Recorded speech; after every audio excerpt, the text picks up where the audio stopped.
ఆ విజువల్ చూడండి. అదొక 2 వీలర్ వెహికల్ హైదరాబాద్ ఆరంగల్ సమీపంలో ఈ ఘటన చోటు చేసుకుంది. హైదరాబాద్ నడి ఒడ్డున ఆ అమ్మాయి అబ్బాయి ఇద్దరు బరి తెగించారు.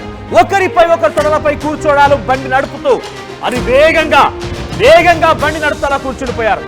మరి అంతలా మీకు ఆగకుండా అంతలా ఎగిసి పడుతూ ఉంటే ఎగిరిపోతూ ఉంటే మీకు నేను సజెషన్ చేస్తున్నా, ఒకేలా ఈ వార్త చెప్పేందుకు వాళ్ళు ఇబ్బంది పడ్డా పర్వాలేదు, కానీ ఇలా మరొకరు కాకూడదనే ఉద్దేశంలోనే నేను ఈ వార్తను మేము ఉంచే ప్రయత్నం చేస్తున్నాను. మీరంతా ఒక ట్రాలీ కొనుక్కోండి, వెనకాల మొత్తం పరదా కప్పేసుకోండి, లోపల మీరేమైనా చేసుకోండి, ముందు డ్రైవర్ నడిపిస్తూ ఉంటాడు. అలా చేయండి. పోనీ మరి నడి రోడ్డు పైన బండిపై కూర్చొని అమ్మాయి అబ్బాయి తొడల పైన కాలేసుకొని రివర్స్ లో కూర్చుంది. ఒకసారి పీసర్ విజువల్ ప్లే చేయండి. ఈ విజువల్ మీరు గమనించండి.